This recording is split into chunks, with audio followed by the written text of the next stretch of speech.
1261쪽 1261 호세아 6장 1절부터 3절 앞에 있으니까 보이시면 같이 읽으시면 되겠습니다. 오라 우리가 여호와께로 돌아가자. 여호와께서 우리를 찢으셨으나 도로 낫게 하실 것이요 우리를 치셨으나 싸매어 주실 것이니라. 여호와께서 이틀 후에 우리를 살리시며 셋째 날에 우리를 일으키시리니 우리가 그의 앞에서 살리라. 그러므로 우리가 여호와를 알자. 힘써 여호와를 알자. 그의 나타나심은 새벽빛같이 어김없나니 비와 같이 땅을 적시는 늦은 비와 같이 우리에게 임하시리라 하니라. 아멘. 1년에 딱 한 번 외부 강사를 모셔서 예배를 드리는데 저희 교회는 부흥회를 안 해요. 물론 부흥회도 할 수 있지만 이제 다음 주가 올해 들어 처음 외부 강사를 모셔서 주일 11시 예배를 하는 성서주일 아니면 전도개혁주일 그 분야에 그래도 전문가들이 와서 말씀을 나누는 시간인데 제 마음속에 성서에 대해서 다 많이 알지만 그래도 다음 주에는 한번 오셔서 하면 좋겠다. 흔쾌히 또 정동훈 교수님이 알겠다 해서 감사했어요. 여호와를 알아야 합니다. 여러분 하나님 알아야 됩니다. 우리가 살아날 수 있는 길은 하나님을 아는 길이에요.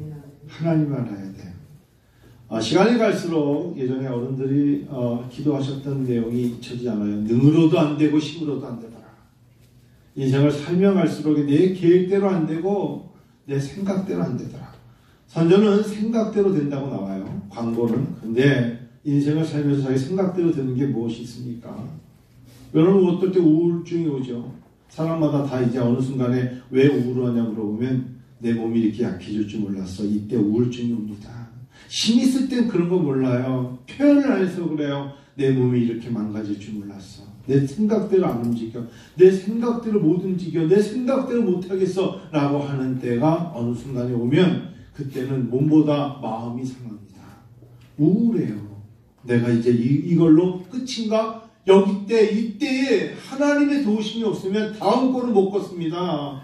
하나님이 도와주셔야 됩니다. 예수가 우리의 힘이십니다. 예수가 은혜 위에 은혜로다. 요한복음 1장에 은혜와 진리가 충만하더라 하시면서 오직 예수만이 은혜 위에 은혜가 되시는 겁니다. 그래서 예수가 길이요 진리요 생명이십니다. 제가 수십 년 전에 저를 가르쳤던 교수님에게 들었으면서도 가장 충격적이었던 게 뭐냐. 저를 가르쳤던 교수님이 아무 말씀 안 해서 몰랐어요. 그리고 이제 유학을 마치고 와서 꽤 세월이 흘렀어요. 20여 년이 흘렀어요. 그런데 갑자기 가까이 와봐. 왜요? 가까이 와봐. 얼굴을 보니까 내 눈을 봐봐. 왜요? 사람이 가까이서 보니까 왼쪽 눈이 이상한 거예요. 교수님 왼쪽 눈이 이상한데요? 그래, 이 눈 사실 가짜 눈이야.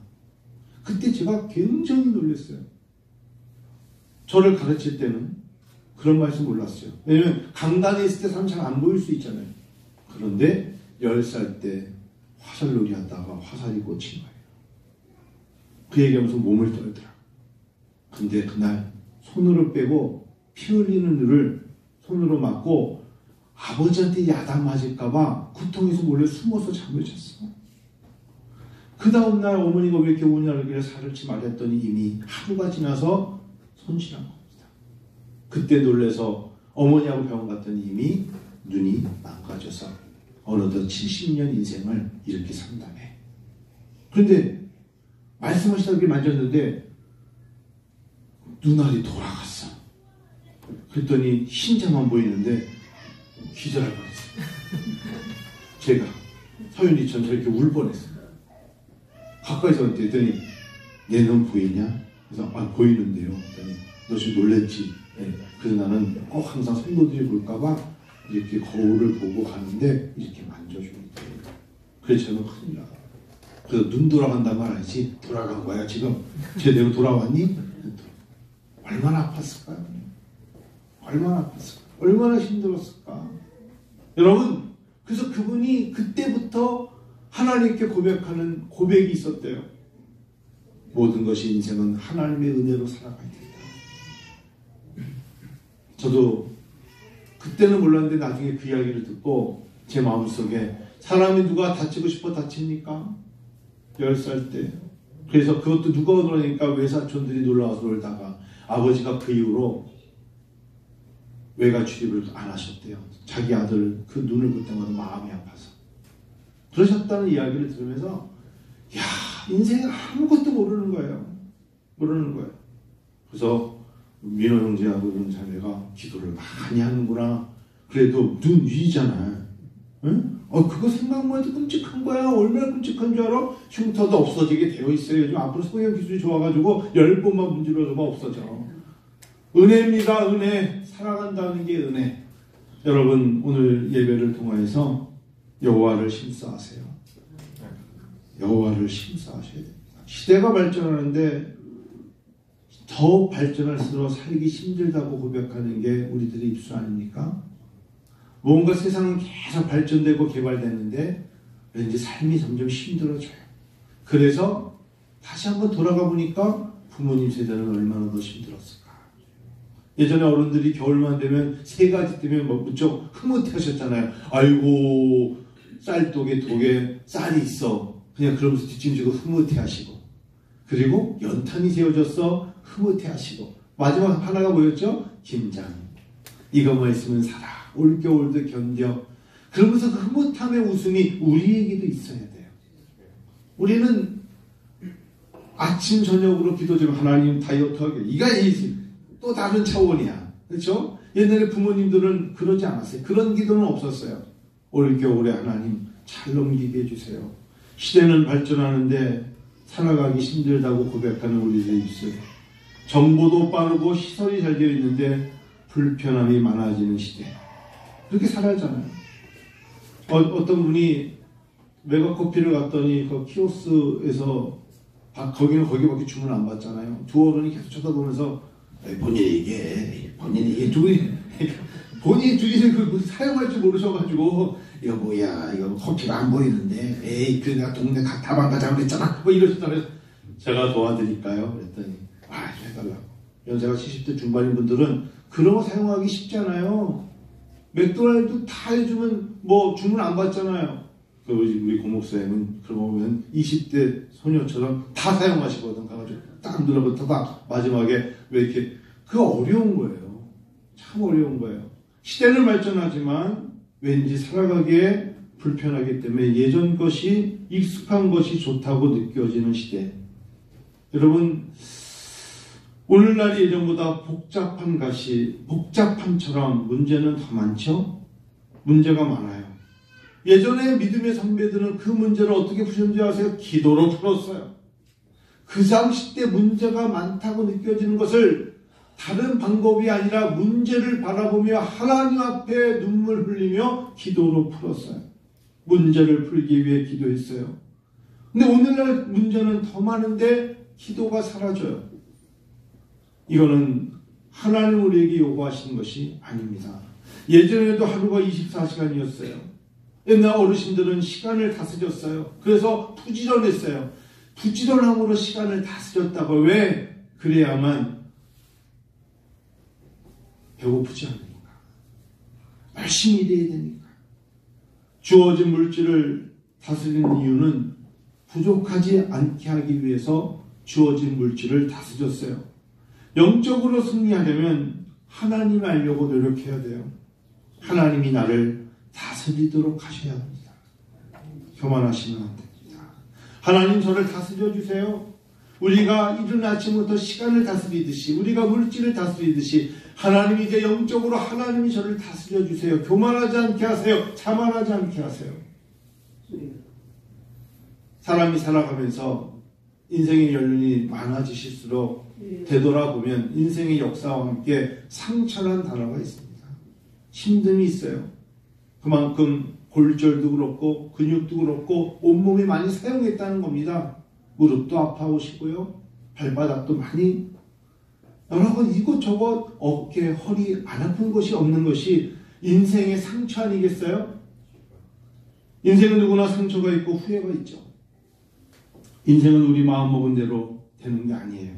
그런데 우리는 이런 것들을 이렇게 표현하고 있잖아요. 꽃들은 상처를 향기라고 그러고, 조개는 상처를 진주라고 하듯이 하나님 우리에게 주신 상처는 고난을 통한 유익함이라.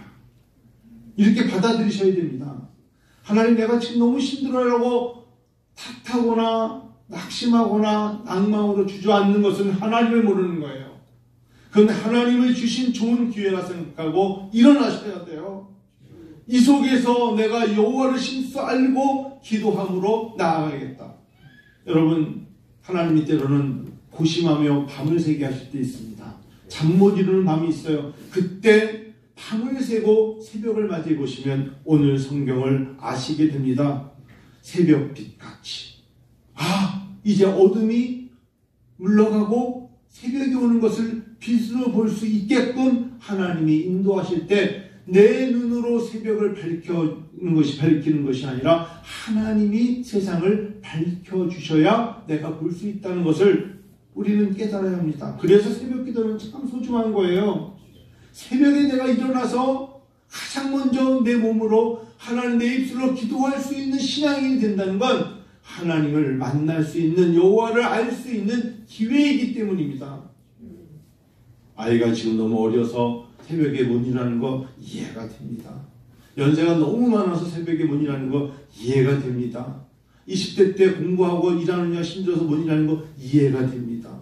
중년의 때 지방 가느냐 못 일하는 거 이해가. 언제 새벽에 기도해요? 언제 기도합니까? 초등학교 때 새벽에 이해가 된다고 언제 기도해요? 그러다가 이제 관에서 새벽에 끝이에요. 아니에요. 예외가 없어요. 예전에 어른들은 애 등에 메고 와서 새벽에 기도하면서 애가 울면 같이 울면서 기도하는 분도 봤어요. 새벽에 4시 반에 5시 오셨는데 2시 반에 오신 분이 있어. 시계 잘못 봐가지고. 그래서 전화 오신 분이 있어. 내가 먼저 있었던 어떤 교회에서 왜 목사님 문 안 여냐고 해서 2시 반인데요. 4시 반 아니요? 그런 분도 와서 덕분에 나와서 문 열어드려도 하나님은 그때부터 기도하게 하시는 하나님이셨어요. 한국교회가 점점 아무도 새벽빛같이 일어나 하나님을 찬양하지 않고 기도하지 않기 때문에 점점 이 땅이 어려움을 맞이할 것입니다. 그래서 여러분, 사람들이 물어보면 마음에 가는 종교가 없다면서 믿었던 예수를 떠나갑니다. 그리고 오히려 교회를 다닌 사람들 보고 한물간 신앙을 고집하는 사람이라고 이야기합니다. 그래요. 한물간 신앙을 고집하는 성도가 있는 교회가 하나님의 은혜가 있습니다. 사람들의 언어에 사람들의 마음에 너무 예민하지 마세요. 한물 갔어요. 넌 시대를 모르냐? 아직도 하나님께 나가서 기도하냐? 하나님 말이 붙잡느냐? 그래요. 여호와께 돌아가야 돼요. 다시 회복을 맛볼 수 있는 건 처음에 주를 만났을 때 첫사랑으로 돌아가야 돼요. 처음에 주님 예수를 만났을 때로 돌아가야 돼요. 처음 예수를 만났을 때 그 감격이 살아나야 돼요. 주 없이 살 수 없네 라고 외쳤던 그때의 신앙이 살아나야 우리 모든 것이 회복이 되는 거예요. 내가 처음 주를 만났을 때, 내가 처음 주를 만났을 때, 처음 주님을 만났을 때, 그때 감격에 잠을 못 자고 기도했던 때, 내가 처음 주를 만났을 때 성경책을 너무 사모했던 그때, 내가 처음 주를 만났을 때 주님만 있으면 살아도 주를 위해 살고 죽어도 주를 위해 죽느니 사나 죽으나 주의 것입니다 라고 말했던 그때로 돌아가셔야 돼요. 예전에 신앙생활 했습니다. 거기서 끝나면 안 돼요. 다시금 힘써 여호와께로 돌아가자. 하나님을 떠나버리니까 때로는 힘들었을 때 하나님이 나를 찢으시는구나. 왜? 품어주시려고, 돌아오게 하시려고 하시는구나. 찢으셨으나 도로 낫게 하실 것이요. 가변이 다시 낫죠. 그렇죠? 성경적이야.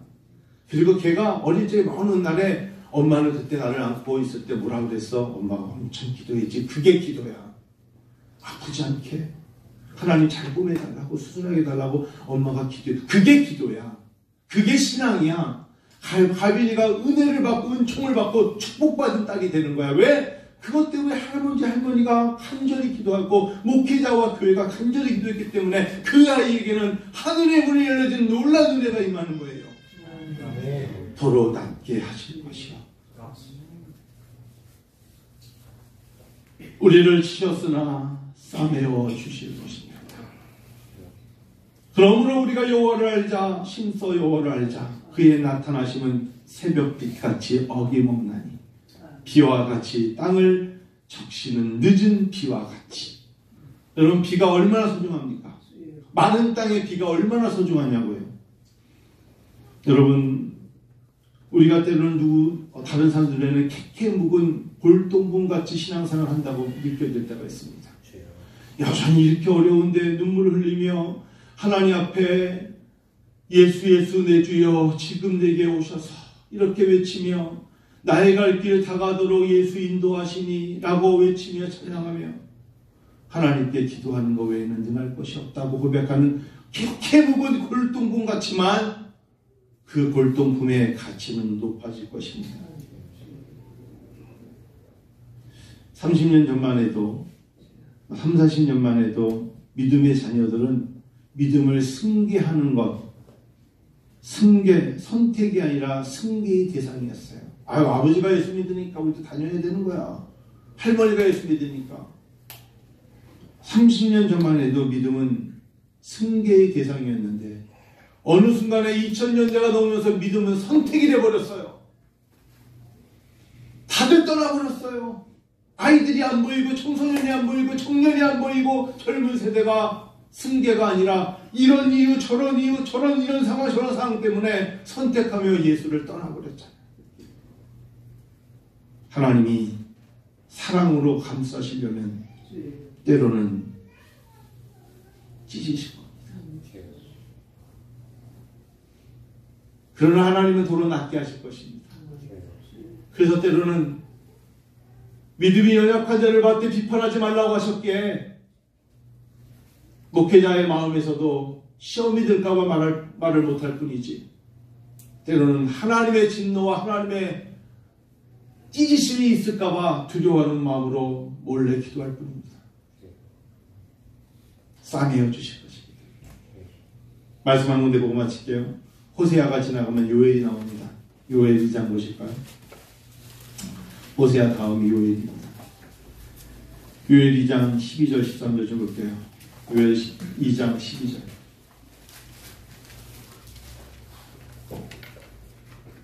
요엘 2장 12절 같이 읽을까요? 찾으셨습니까? 시작. 여호와의 말씀에 너희는 이제라도 금식하고 울며 애통하고 마음을 다하여 내게로 돌아오라 하셨나니 너희는 옷을 찢지 말고 마음을 찢고 너희 하나님 여호와께 돌아올지어다. 그는 은혜로우시며 자비로우시며 노하기를 더디하시며 이내가 크시사 뜻을 돌이켜 재앙을 내리지 아니하시나니 하셨습니다. 마지막 날에 요엘을 그러면 그날의 마지막 때에 내가 너에게 말한다는 거예요. 요엘은 여호와의 말씀에 너희는 이제라도 금식해라, 울어라, 애통해라. 하나님 없이 당당히 사는 것 같지만 그것이 종말의 마지막 때에 너에게 자비와 공의를 떠나면 너는 아무것도 아니란다.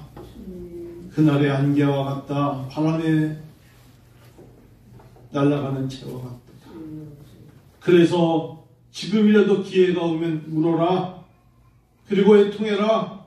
금식해라. 마음을 다하여 내게로 돌아오라. 여러분, 굉장히 마음이 무거운 말씀이에요. 사실은 하나님이 안식을 주셔야 평안이 있어요. 하나님이 안식을 안 주면 절대 평안이 없어요. 평안을 얻으려고 노력할 뿐이에요. 하나님이 안식을 주셔야 합니다.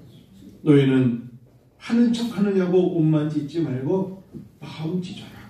상대방에게 옷을 찢는 척 하면서 비유 맞추지 말고 진심으로 마음을 찢고 여호와 하나님께 돌아오라.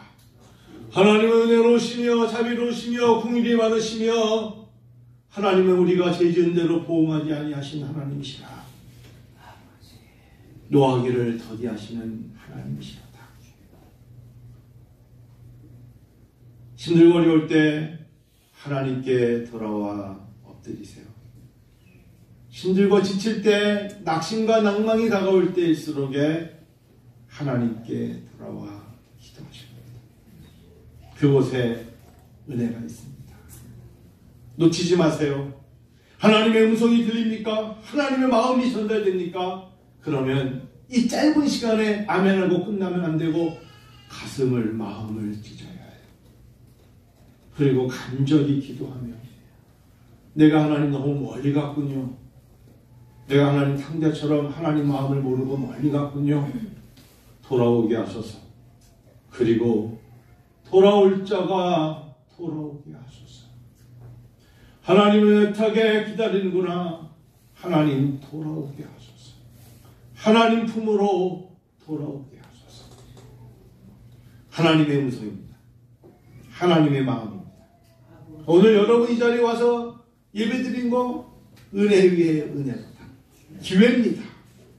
오늘 우리 문종현 우리 청년이 이렇게 와서 예배드리는 거 하나님의 은혜로다. 야, 그 와중에 졸고 있네.